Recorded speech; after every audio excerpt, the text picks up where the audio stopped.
Hello guys, आज हम बात करेंगे Star Trek into darkness movie के बारे में। ये रिलीज हुआ है 2013 में। इसकी IMDb रेटिंग है 7.7। ये एक साइंस फिक्शन मूवी है। कहानी शुरू करने से पहले अगर आप मेरे चैनल पे नए हो तो प्लीज चैनल को सब्सक्राइब जरूर करना, इससे चैनल को सपोर्ट मिलता है। अगर कहानी अच्छी लगी तो लाइक कमेंट शेयर जरूर करना। मूवी की एक्सप्लेनेशन शुरू करने से पहले अगर आप लोगों ने इसका पहला पार्ट नहीं देखा होगा तो उसे जरूर देख लीजिएगा। मैं इस वीडियो के नीचे डिस्क्रिप्शन में लिंक दे दूंगी। मूवी की शुरुआत में हम नाइबिरू प्लैनेट को देखते हैं और नाइबिरू प्लैनेट के आदिवासी लोग जिम और मैकॉय को मारने के लिए उनके पीछे भाग रहे होते हैं और जिम स्पॉक से कहता है तुम उस वोल्केनो में जाकर उसे रोको। स्पॉक जिम से पूछता है कैप्टन क्या उन आदिवासी लोगों ने आप लोगों को देखा?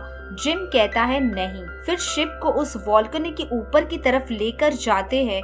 उसके बाद स्पॉक शटल ओपन करके उस वोल्केनो में जंप करने की तैयारी करता है क्योंकि वोल्केनो फटने वाला रहता है और नाइबिरू प्लैनेट तबाह होने वाला रहता है। तभी स्पॉक नीचे जाता है और तब शिप की कनेक्शन कट होने के कारण स्पॉक नीचे उस वोल्केनो में गिर जाता है और शिप को वहीं पर छोड़ देते हैं। सुलू और उरा और पानी में जंप करके अपने एंटरप्राइजेस पर चले जाते हैं और वहाँ जिम और मैकॉय भी पानी में जंप करके एंटरप्राइजेस पर पहुँचते हैं। फिर स्पॉक उस वोल्केनो को रोकने के लिए वहाँ एक डिवाइस रख रहा होता है। तभी वोल्केनो फटता है और नाइबिरू प्लैनेट पर गिरने लग जाता है। उसके बाद स्पॉक जिम से कहता है मैंने उस डिवाइस को एक्टिवेट कर दिया है, काउंटडाउन पूरा होने के बाद वो उसे डीएक्टिवेट कर देगा। फिर जिम चिवॉल से पूछता है क्या वहाँ ट्रांसपोर्ट का इस्तेमाल कर सकते हैं क्योंकि मुझे स्पॉक को वापस टेलीपोर्ट करके शिप पर लाना है। चिवॉल कहता है हम उसे टेलीपोर्ट नहीं कर सकते हैं क्योंकि वोल्केन की आग से सिग्नल जाम हो गए हैं। अगर हम शिप को वोल्केनो के ऊपर की तरफ लेकर गए तो टेलीपोर्ट कर सकते हैं। तब स्पॉक कहता है एंटरप्राइजेस काफी बड़ा है, अगर मुझे बचाने गए तो उन आदिवासी लोगों को हमारी शिप दिख जाएगी और ऐसा करना डायरेक्शन का उल्लंघन होगा। मैकॉय स्पॉक से कहता है हम तुम्हें बचाने की कोशिश कर रहे हैं। स्पॉक कहता है किसी भी हालत में नियम नहीं तोड़ना। तब जिम मैकॉय से पूछता है क्या स्पॉक यहाँ होता और मैं वहाँ होता तो क्या स्पॉक मुझे बचाता? मैकॉय कहता है वो तुम्हें मरने देता। फिर एंटरप्राइजेस को पानी से बाहर निकालते हैं। तब नाइबिरू प्लैनेट के आदिवासी लोग एंटरप्राइजेस को देख लेते हैं और एंटरप्राइजेस को वोल्केनो के ऊपर की तरफ लेकर जाते हैं। उसी वक्त वोल्केनो फटने लगता है और स्पॉक को टेलीपोर्ट करके वापस शिप पर लेकर आते हैं और वहाँ डिवाइस एक्टिवेट होने के कारण पूरा वोल्केनो खत्म हो जाता है। फिर स्पॉक जिम से कहता है कैप्टन आपने हमारा शिप उन्हें देखने दिया क्यों? आपने नियमों का उल्लंघन किया है। जिम कहता है उन लोगों ने देख लिया तो क्या हुआ, कोई बड़ी बात नहीं है। फिर हम लंदन का सीन देखते हैं जहां थॉमस और राइमा अपनी बेटी को मिलने हॉस्पिटल जाते हैं और उनकी बेटी कोमा में रहती है। तब एक आदमी थॉमस से कहता है मैं तुम्हारी बेटी को बचा सकता हूँ और थॉमस पूछता है तुम कौन हो और वो आदमी का नाम जॉन हैरिसन रहता है और यहाँ से सीन कट हो जाता है। उसके बाद हम सैन फ्रांसिस्को स्टारफिट हेडक्वार्टर्स में कैप्टन पाइक को देखते हैं। कैप्टन पाइक काफी गुस्सा रहता है जिम और स्पॉक से क्योंकि उन लोगों ने नाइबिरू प्लैनेट के लोगों को अपना शिप दिखा दिया होता है इसलिए। तब कैप्टन पाइक उन दोनों से कहता है तुम लोगों को सिर्फ प्लैनेट का सर्वे करने भेजा था, ना कि किसी को अपना शिप दिखाने। और वोल्केनो में ओल्ड फिजन डिवाइस उसके अंदर रखा। फिर उसके बाद उस प्लैनेट के लोगों को अपना शिप दिखाया, यही तुम्हारी रिपोर्ट में लिखा है। तब जिम स्पॉक से पूछता है तुमने रिपोर्ट फाइल कर दी और तुमने मुझे बताया नहीं और उन दोनों के बीच में बहस हो जाती है। तब स्पॉक कैप्टन पाइक से कहता है अगर मिशन प्लान के हिसाब से चलता तो ये लोग हमारी शिप के बारे में कभी नहीं जान पाते और उन दोनों के बीच में बहस हो जाती है। तब कैप्टन पाइक स्पॉक को अपने कैबिन से बाहर निकाल देता है और जिम से कहता है तुमने एक ऑफिशियल रिपोर्ट में झूठ कहा और मुझे एडमिरल मास्किल ने बुलाया है और मास्किल एंटरप्राइजेस का हेड रहता है और मेरी स्टेटमेंट को रिकॉर्ड किया जाएगा, तुमसे तुम्हारी शिप ले लेते हैं। फिर हम वापस लंदन की हॉस्पिटल में थॉमस और जॉन हैरिसन को देखते हैं। जॉन हैरिसन थॉमस की बेटी को अपना खून देकर बचा लेता है और थॉमस को एक रिंग देता है। उस रिंग में बॉम्ब रहता है और थॉमस स्टारफील्ड के हेड क्वार्टर्स में उस रिंग को लेकर जाता है और अपने कंप्यूटर में ट्रांसमिशन सेंड करके उस रिंग को पानी में डालकर उस हेड क्वार्टर्स को ब्लास्ट करवा देता है और खुद भी उस ब्लास्ट में मर जाता है। फिर हम स्टारफील्ड के बोर्ड मेंबर्स की एक कॉन्फ्रेंस मीटिंग देखते हैं। तब सारे मेंबर्स बातें कर रहे होते हैं। तभी पीछे से जॉन हैरिसन अपने शिप से फायरिंग करता है कॉन्फ्रेंस रूम पर और जिम सबको बचाने की कोशिश करता है, लेकिन उस फायरिंग में कैप्टन पाइक मर जाते हैं। फिर जिम भी फायरिंग करता है जॉन हैरिसन के शिप पर और उसकी शिप को रोकने की कोशिश करता है फायरिंग करने से और उसकी शिप फायरिंग करने से रुक जाती है और घूमने लग जाती है। तभी जिम जॉन हैरिसन को उस शिप में देखता है और जॉन हैरिसन टेलीपोर्ट होकर गायब हो जाता है और जॉन हैरिसन की शिप टूटकर नीचे गिर जाती है और जिम कैप्टन पाइक को मरा हुआ देखकर काफी रोता है। उसके बाद स्कॉटी को जॉन हैरिसन की शिप से ट्रांसवेब बीविंग डिवाइस मिलता है। स्कॉटी कहता है, मुझे पता है जॉन क्रोनोल्स की तरफ जा रहा है, लेकिन हम वहाँ नहीं जा सकते हैं। फिर जिम मास्किल से कहता है, जॉन क्रोनोल्स में है, मैं रिक्वेस्ट करता हूँ कि मुझे मेरी शिप वापस दे दिया जाए और मास्किल जिम को उसकी शिप वापस दे देता है और कहता है जॉन को पकड़कर मार दो और साथ में टॉर्पीडोज देता है जो हथियार रहता है, लेकिन वो हथियार नहीं रहता है, उसमें कुछ और ही रहता है जो हमें मूवी में आगे पता चलेगा। और जिम अपने क्रू के साथ शिप को लेकर क्रोनोल्स जाता है जॉन हैरिसन को पकड़ने के लिए। तभी वहाँ एक लेडी आती है और वो लेडी डॉक्टर रहती है और जिम उस डॉक्टर को अपने साथ शिप पर लेकर जाता है। फिर स्कॉटी जिम से कहता है, मैं अनऑथराइज्ड वेपन्स को शिप पर नहीं रखने दूंगा। जिम कहता है, हमें इस वेपन्स की जरूरत है। तब स्कॉटी जिम को समझाता है, ये टॉर्पीडो सिर्फ फ्लू पर चलता है। ये कहकर वेब क्रॉर की तरफ जाता है। तभी जिम स्कॉटी से कहता है, मैं चाहता हूँ कि तुम इस वेपन्स को अप्रूवल दे दो। तब स्कॉटी जिम से पूछता है, पता है ये क्या है? जिम कहता है, वेब क्रॉल। फिर स्कॉटी जिम को बताता है, ये एक रेडियो एक्टिव तबाही है जो कभी भी हो सकती है। अगर मैग्नेटिक आउटपुट में जरा भी फायरिंग कर दो तो 1 या 2 से ज्यादा टॉर्पीडोज चलने पर एक चेन रिएक्शन शुरू हो जाएगा जिससे इस शिप के हर एक लोग मर जाएंगे।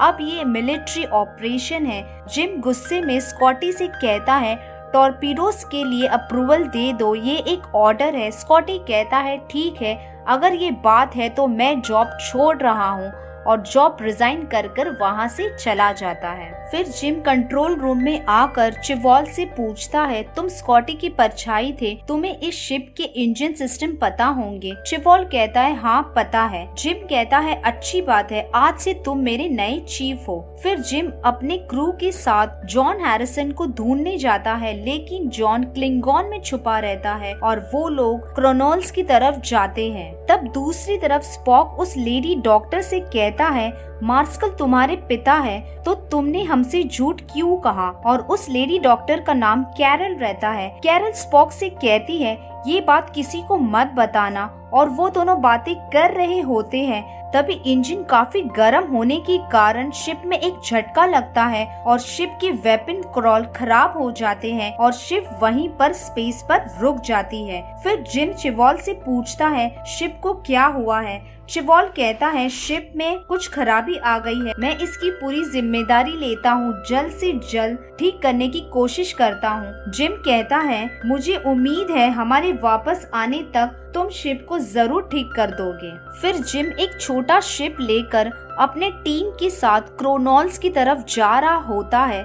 तभी क्लिंगॉन के लोग अपने शिप से इनकी शिप पर फायरिंग करने लग जाते हैं और क्लिंगॉन के लोग जिम की शिप को पकड़ लेते हैं और उनको बाहर निकलने के लिए कहते हैं। तब उहुरा शिप से बाहर आकर उनसे बात करने जाती है, क्योंकि क्लिंगॉन की भाषा सिर्फ उहुरा को ही आती है। तभी वो आदमी उहुरा का गला पकड़ लेता है। तब वहाँ ऊपर से जॉन हैरिसन आता है और क्लिंगॉन के लोगों पर फायरिंग करने लग जाता है और वो लोग भी फायरिंग करते हैं। तभी जिम और स्पॉक भी शिप से बाहर आकर फाइटिंग करने लग जाते हैं और काफी देर तक फायरिंग चलती रहती है। तब जॉन हैरिसन सभी लोगों को मार देता है और स्पॉक से पूछता है वो टॉर्पिडोज वहाँ कितने हैं।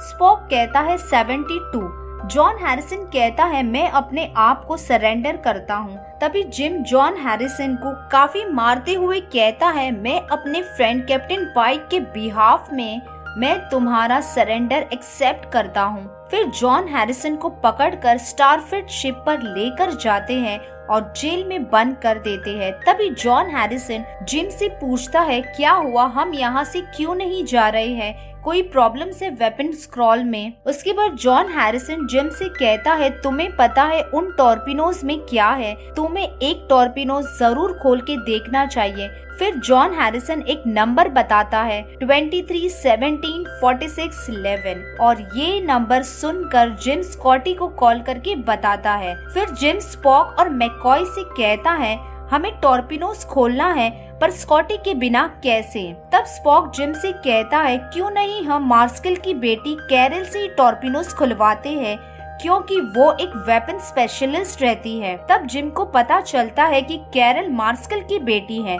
फिर कैरल जिम से कहती है हमें टॉर्पिडोज को एक प्लैनेट पे ओपन करके देखना चाहिए। उसके बाद कैरल के साथ मैकॉय प्लैनेट पर जाते हैं और उस टॉर्पिडोज को ओपन करके देखते हैं, उसमें एक इंसान रहता है और वहीं दूसरी तरफ स्कॉटी 23, 17, 46, 11 का मतलब ढूंढ लेता है और वो नंबर जुपिटर मार्स के पास एक बड़ी सी शिप रहती है और वो शिप के अंदर स्कॉटी चला जाता है। फिर जिम टॉर्पिडोज को देखकर मैकॉय से पूछता है क्या ये जिंदा है। मैकॉय कहता है ये जिंदा है और ये 300 साल के है। तब जिम जॉन हैरिसन के पास जाकर पूछता है कि वो टॉर्पिडोज में कोई आदमी क्यों है। तभी जॉन हैरिसन कहता है उस सभी टॉर्पिडोज में आदमी और औरत है क्योंकि मैंने उन्हें वहाँ पर रखा है।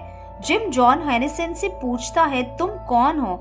जॉन हैरिसन कहता है मैं भी टॉर्पिडोज में था, मैं जेनेटिक इंजीनियर का सुपरवाइजर था ताकि मैं वर्ल्ड वॉर को शांति में बनाए रखूं, लेकिन मुझे क्रिमिनल बना दिया और सजा दी। हम कई सालों से सोए थे, हमने सोचा कि जब हम उठेंगे तो हालत बदल गए होंगे, लेकिन वॉल्केन की तबाही की वजह से स्टारफिट ने बड़ी तेजी से स्पेस में खोज शुरू कर दी थी और उन्हें मेरी शिप मिली और उन्होंने सिर्फ मुझे उठाया और एडमिरल मार्स्किल ने मेरा नाम जॉन हैरिसन रखा ताकि मैं उनकी मदद कर सकूं। मैं वो नहीं हूँ जो तुम समझ रहे हो, मेरा नाम है खान। जिम कहता है एक स्टारफिट का एडमिरल 300 साल के जगे हुए आदमी से मदद क्यों मांगेंगे। खान कहता है क्योंकि मैं बेस्ट हूँ। अलेक्जेंडर मार्स्किल को जरूरत थी लड़ने की, उनकी सिविलाइजर खतरे में थी, वो सब रोकने के लिए उन्हें एक शातिर दिमाग वाले आदमी की जरूरत थी और वो मेरा दिमाग था। उन वेपन्स को डिजाइन करने के लिए मार्स्किल ने मेरा यूज किया। मार्स्किल ने मेरा क्रू छीन लिया था, उसने मुझे कंट्रोल करने के लिए मेरे दोस्तों का यूज किया। मैं उन्हें सेफ जगह पर लेकर जा रहा था जिस वेपन्स को मैंने डिजाइन किया था उसमें, लेकिन मुझे ढूंढ लिया गया। मेरे पास कोई चारा नहीं था सिर्फ अकेले बच के भाग जाने के, और मार्स्किल ने हर एक इंसान को मार दिया जिससे मैं बहुत प्यार करता था। मेरा जवाब देना जरूरी हो गया था। मेरा क्रू मेरा परिवार है, कर क्या तुम अपने परिवार को नहीं बचाओगे। तभी सुलू जिम से कहता है कोई शिप हमारी शिप की तरफ आ रही है। जिम पूछता है क्रोनोल्स। सुलू कहता है नहीं। फिर जिम खान को मेडिकल बे में शिफ्ट करता है। उसके बाद कंट्रोल रूम में आकर सुलू से पूछता है शिप कितने देर में क्रोनोल्स पहुंचेगी। सुलू कहता है 3 सेकंड में। तभी वो शिप इनकी शिप के सामने आ जाती है और जिम के शिप की स्क्रीन पर एडमिरल मास्कल आता है और जिम उनसे कहता है आपकी उम्मीद नहीं थी, काफी अच्छी शिप है आपकी। मास्कल कहता है तुमने हैरिसन को कस्टडी में ले लिया, तुमने ऑर्डर्स का उल्लंघन किया है। मार्स्कल जिम से पूछता है तुम्हारा कैदी कहाँ है? जिम कहता है मैं खान को अर्थ पर लेकर जाऊंगा। तब मास्कल जिम से कहता है तुमने उससे बात की, मैं ये नहीं चाहता था, मैंने उसे जगाया, मैंने उस पर भरोसा किया ताकि वो अपने तेज दिमाग से हमारी मदद कर सके दुश्मनों से बचाने के लिए, लेकिन मैंने गलती कर दी। अब उसने जितनों को मारा है उसका इल्जाम मेरे ऊपर है, उसे मुझे दे दो ताकि मैं उसे खत्म कर सकूं जो मैंने शुरू किया था। जिम मास्कल से पूछता है मैं उसकी क्रू के साथ क्या करूं? उन्हें क्लिंगॉन में फेंक दूं, 72 जिंदगी को खत्म कर दूं, इसी वजह से एक वॉर शुरू करवा दूं? मास्कल कहता है उसने उन लोगों को टॉर्पीडोज में डाला, मैं नहीं चाहता हूं कि तुम जानो कि उसमें क्या है। तुमने देखा है ये अकेला आदमी क्या कर सकता है, अगर उसने अपने बाकी के क्रू को जगा दिया तो क्या होगा? खान और उसका क्रू क्रिमिनल है। मास्कल पूछता है वो कहाँ है? जिम कहता है वो इंजीनियरिंग रूम में है, पर मैं उसे ट्रांसपोर्ट रूम में लेकर जाता हूँ। मास्कल कहता है मैं यहीं से संभाल लूंगा और स्क्रीन से चला जाता है। फिर जिम चिवॉल से पूछता है क्या हम वैप कर सकते हैं? चिवॉल कहता है अगर हम वैप से जाए तो हमें रिस्क उठाना पड़ेगा, क्रॉल डैमेज हो सकते हैं। जिम कहता है क्या हम ये कर सकते हैं? चिवॉल कहता है हाँ शायद नहीं भी। उसके बाद जिम सुलू को अर्थ पर जाने के लिए कहता है। फिर सुलू इतनी तेजी से शिप को लेकर जा रहा होता है, तभी पीछे से मास्किल अपनी शिप से इनकी शिप पर फायरिंग करता है और इनकी शिप में काफी नुकसान होता है और इनकी शिप वहीं पर रुक जाती है। तब कैरल जिम से कहती है इस शिप में जो भी है वो मर जाएंगे अगर आपने मुझे उनसे बात नहीं करने दी तो। फिर कैरल मार्स्कल से बात करती है, तब मार्स्कल फायरिंग रोक देता है और मार्स्कल वापस स्क्रीन पर आकर कैरल से कहता है तुम उस शिप पर क्या कर रही हो, और कैरल को टेलीपोर्ट करके अपने शिप पर ले लेता है और फिर से जिम की शिप पर फायरिंग करने लग जाते हैं। तब मास्किल की शिप के वेपन पावर्स डाउन हो जाते हैं। तब स्कॉटी जिम से कहता है मैंने मास्किल की शिप के वेपन्स पावर को डाउन कर दिया है, अब मुझे इस शिप से बीम करके बाहर निकालो। जिम कहता है हमारे पास पावर बहुत कम है इसलिए हम वहां आ रहे हैं, और स्कॉटी फोन रख देता है और जिम खान के पास जाकर मदद के लिए कहता है। उसके बाद जिम और खान मास्किल की शिप पर जाने के लिए निकलते हैं। तभी स्पॉक उहुरा से पूछता है क्या हम न्यू वॉल्केन से कांटेक्ट कर सकते हैं? उहुरा कहती है मैं कोशिश करूंगी, और वहाँ स्कॉटी उस शिप में से डोर ओपन करके जिम और खान को शिप के अंदर ले लेता है। फिर वहाँ स्पॉक के स्क्रीन पर फ्यूचर स्पॉक आता है। स्पॉक फ्यूचर स्पॉक से पूछता है क्या आपके ट्रेवल के टाइम आपका सामना खान से हुआ था? फ्यूचर स्पॉक कहता है खान नौमीनिया सिंह बहुत ही खतरनाक शत्रु है जो एंटरप्राइजेस को कभी मिला होगा। वो शातिर है, वो तुम लोगों को मारने में कभी भी हिचकिचाएगा नहीं। स्पॉक फ्यूचर स्पॉक से पूछता है क्या आपने उसे हराया था? फ्यूचर स्पॉक कहता है हाँ, लेकिन बहुत बड़ी कीमत पर। वहीं दूसरी तरफ वो तीनों शिप के कंट्रोल रूम की तरफ जा रहे होते हैं। तभी गार्ड उन तीनों को मारने आते हैं और खान उन गार्ड को मारता है। फिर जिम स्कॉटी से कहता है जब हम कंट्रोल रूम तक पहुंच जाएंगे तो तुम खान को शूट कर देना। फिर कंट्रोल रूम पर पहुंचने के बाद जिम मास्किल को कस्टडी में ले लेता है। तब जिम स्कॉटी को इशारा करता है और स्कॉटी खान को शूट कर देता है और खान बेहोश हो जाता है और जिम मास्किल से बात कर रहा होता है। तभी खान को होश आता है और खान जिम को काफी मारता है और नीचे गिरा देता है और मास्किल के पास जाकर मास्किल को भी जान से मार देता है। और खान जिम को स्क्रीन पर लाकर स्पॉक से कहता है तुम्हारे क्रू के बदले मेरा क्रू, और स्पॉक से कहता है मुझे मेरा क्रू वापस दे दो। उसके बाद स्पॉक खान को टॉर्पीडोज दे देता है और खान जिम, कैरल और स्कॉटी को टेलीपोर्ट करके उनके शिप पर भेज देता है। फिर खान उनके शिप पर फायरिंग करने लग जाता है।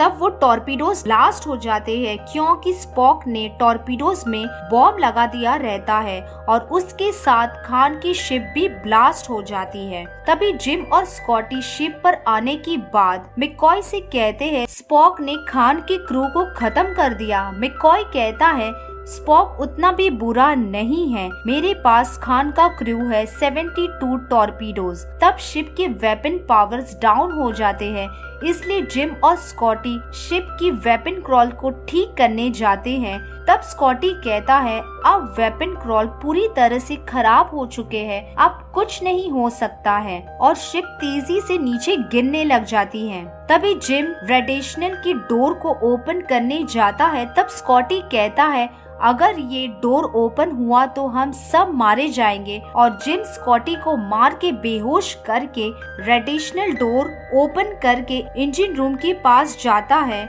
और वेपन क्रॉल को पैरों से मारकर वापस वेब क्रॉल को ठीक कर देता है और शिप में वापस पावर भी आ जाते हैं। उसके बाद स्कॉटी को होश आता है। तब स्कॉटी स्पॉक को इंजन रूम की तरफ बुलाता है और स्पॉक वहां जाकर देखता है जिम इंजन रूम में लॉक्ड रहता है और इंजन रूम में ऑक्सीजन नहीं रहने के कारण जिम की मौत हो जाती है और जिम वहीं पर मर जाता है। तब स्पॉक चिल्ला के कहता है खान, और खान मास्कल की शिप पर ही रहता है और वो शिप पूरी ब्लास्ट हो जाती है और अर्थ पर आकर गिर जाती है और खान उस शिप से जंप करके नीचे उतर जाता है। तभी एंटरप्राइजेस को पता चल जाता है कि खान कहाँ है और स्पॉक टेलीपोर्ट होकर अर्थ पर खान के पीछे जाता है। तब खान स्पॉक को देख लेता है और वहाँ से भागने लग जाता है और स्पॉक भी खान के पीछे भागता है। और वहीं दूसरी तरफ मैककॉय जिम को बचाने की कोशिश करता है और तभी वहाँ एक जानवर हिलने लगता है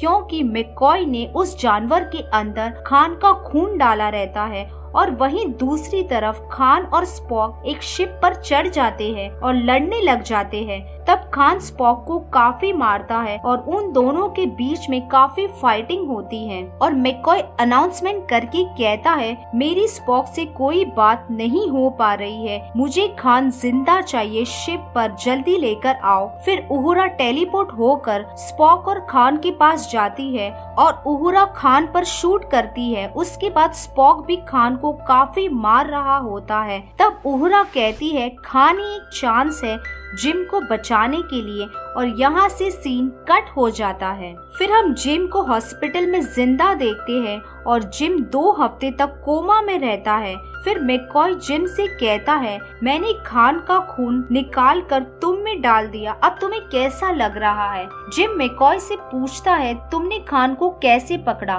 मैककॉय कहता है मैंने खान को नहीं पकड़ा। तब स्पॉक वहाँ आता है और जिम से कहता है कैप्टन आपने मेरी और पूरे क्रू की जान बचाई, इसलिए मैंने आपकी जान बचाई। जिम कहता है थैंक यू और खान को फिर से टॉर्पीडोज में सुला देते हैं। और फिर मूवी के लास्ट सीन में जिम और उसकी टीम नई दुनिया और नई जिंदगी की खोज में निकलते हैं 5 साल के लिए और इसी के साथ यहीं पर मूवी एंड हो जाती है। अगर ये मूवी पसंद आए तो कमेंट और एक लाइक जरूर करना। चैनल पे नए हो तो सब्सक्राइब करना मत भूलिए। Thank you for watching.